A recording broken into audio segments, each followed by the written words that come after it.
இரட்டிப்பான நன்மையை தருவேன் என்றிரே, இன்றைக்கே தருவேன் என்று வாக்குரைத்தீரே.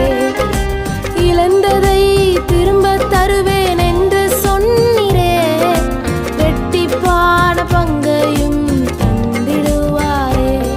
சங்கீதம் 39 அதனுடைய 12வது வசனம், கர்த்தாவே என் ஜெபத்தை கேட்டு என் கூப்பிடுதலுக்கு செவிகொடும், என் கண்ணீருக்கு மௌனமாய் இராதேயும். இந்த வார்த்தையை கேட்டுக்கொண்டிருக்கிற எனக்கு அன்பான தேவ பிள்ளைகளே, ஆண்டவர் உங்க ஜெபத்தை கேட்கிறவர். உங்களுடைய கூப்பிடுதலின் சத்தத்திற்கு அவர் செவி கொடுக்கிற தேவன். உங்க கண்ணீருக்கு அவர் மௌனமாய் இருப்பதே இல்லை.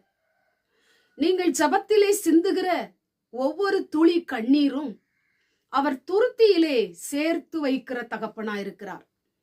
எந்தெந்த காரியத்துக்காக நீங்க தேவ சமூகத்திலே அழுது ஜெபிக்கிறீர்களோ, போராடி ஜெபிக்கிறீர்களோ, மனம் நொந்து ஜெபிக்கிறீர்களோ, மிகவும் வேதனைப்பட்டு பாரத்தோடு துக்கத்தோடு ஜெபிக்கிறீர்களோ, அந்த ஜெபத்தை அவர் கேட்கிற தகப்பனா இருக்கிறார்.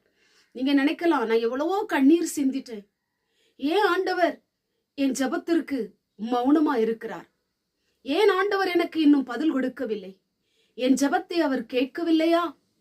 ஏன் எவ்வளவோ நாட்கள் நான் ஜெபித்துக் கொண்டே இருக்கிறேனே, ஏன் எனக்கு இன்னும் பதில் தரவில்லை என்று அழுது கொண்டிருக்கிறீங்களா?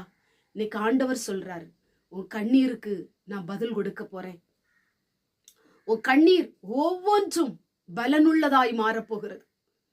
நீங்க சிந்திய ஒவ்வொரு கண்ணீருக்கும் ஆண்டவர் பிரதிபலனை கொடுக்க போகிறார். எதற்காகலாம் கண்ணீர் சிந்தி அழுது நீங்கள் ஜெபித்தீங்களோ, அதுக்கெல்லாம் உங்களுக்கு பலன் தரப்போகிறார்.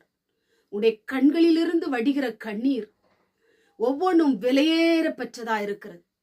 நீங்கள் சிந்திக் கொண்டிருக்கிற ஒவ்வொரு ஜெபத்தினால் வடிக்கிற கண்ணீரும் வல்லமை நிறைந்ததாய் மாறப்போகிறது.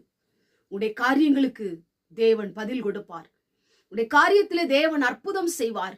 உடைய ஜெபத்தை அவர் கேட்கிறவர், உடைய சத்தத்தை அவர் கேட்கிறவர், உடைய கண்ணீரின் துளிகளை பார்க்கிறவர். உங்களுக்கு நிச்சயமாய் பதில் கொடுப்பார். கண்ணீருக்கு மௌனமாய் இருப்பதில்லை, கண்ணீருக்கு பலன் உண்டு. உடைய காரியத்துல தேவன் அற்புதம் செய்வார். கண்களை மூடி ஜெபம் பண்ணுவோம். எங்கள் பரிசுத்தமுள்ள நல்ல பிதாவே, கேட்டதான வசனத்தின் மூலமாய் உடைய பிள்ளைகளுடைய சத்தத்தை கேட்கிறவர், கண்ணீரை பார்க்கிற தெய்வம்.